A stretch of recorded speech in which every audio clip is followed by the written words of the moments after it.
வணக்கம். வசியின் வாசிப்புகளில் சிவகாமியின் சபதம் 3ஆம் பாகம் பிச்சுவின் காதல். அத்தியாயம் 9 யுத்த நிறுத்தம். அன்றிரவு 2ஆம் சாமத்தில் மந்திராலோசனை சபை மறுபடியும் கூடியபோது சபையில் கூடியிருந்த எல்லோருடைய முகத்திலும் பரபரப்பு காணப்பட்டது. வாதாபி வீரர்கள் இருவரும் வெள்ளைக்கொடி பிடித்து கொண்டு தெற்கு கோட்டை வாசலில் வந்து நின்றதாகவும் அவர்கள் கொண்டு வந்த ஓலை மகேந்திர சக்கரவர்த்தியிடம் சேர்க்கப்பட்டதாகவும் நகரம் முழுவதும் வதந்தி பரவிவிட்டது.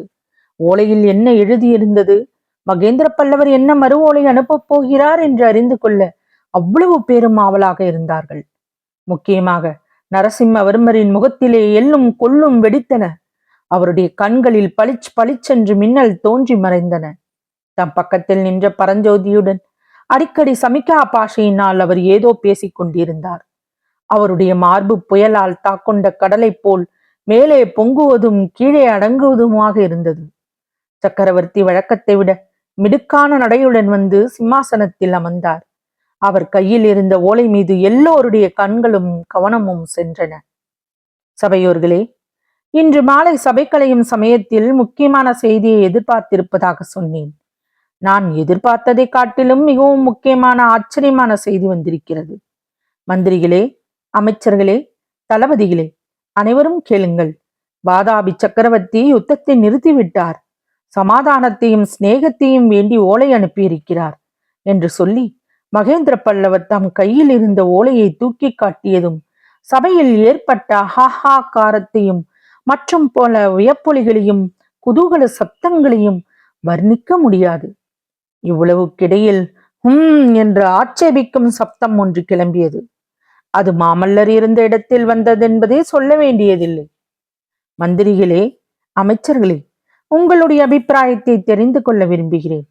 துங்கபத்ரா நதியில் இருந்து நர்மதை நதி வரையிலும் உள்ள மத்திய பாரத தேசத்தின் ஏக சக்கராதிபதி நம்முடைய சிநேகத்தை கோருகிறார். நம்முடன் சமாதானத்தை நாடுகிறார். அவருக்கு நான் என்ன மறுமொழி அனுப்பட்டும்? யுத்தத்தை நிறுத்த முடியாது, போர் நடத்தியே தீர்வோம் என்று சொல்லி அனுப்பட்டுமா?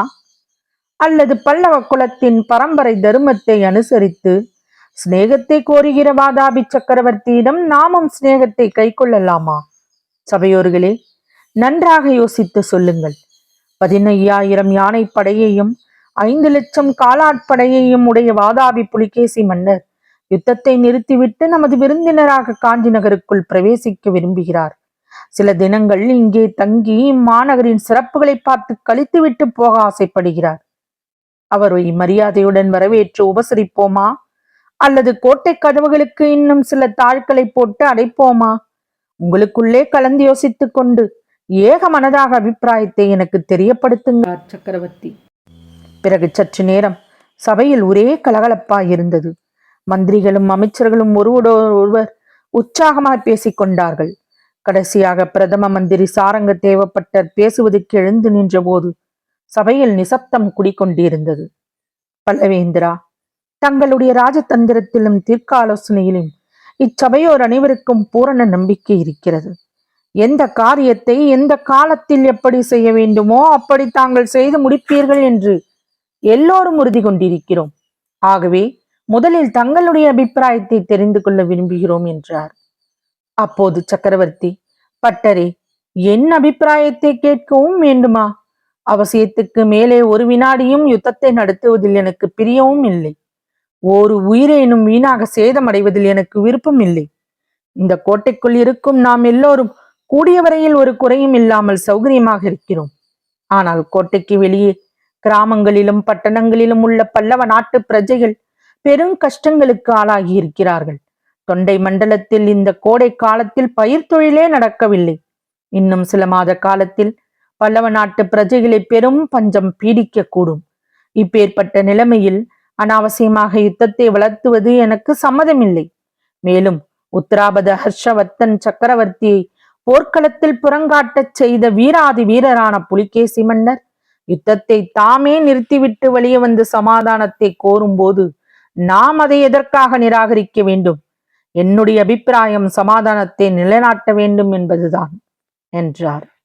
இவ்விதம் சக்கரவர்த்தி கூறி நிறுத்தியதும் சாரங்க தேவப்பட்டர், பல்லவேந்திரா, தாங்கள் இப்பொழுது கூறிய விஷயங்கள் எல்லாம் மந்திரி மண்டலத்தாரை சேர்ந்த அனைவருக்கும் உடன்பாடுதான். ஆனால் ஒரே ஒரு விஷயத்தை பற்றி எங்களிலே சிலருக்கு ஒரு ஐயப்பாடு இருக்கிறது.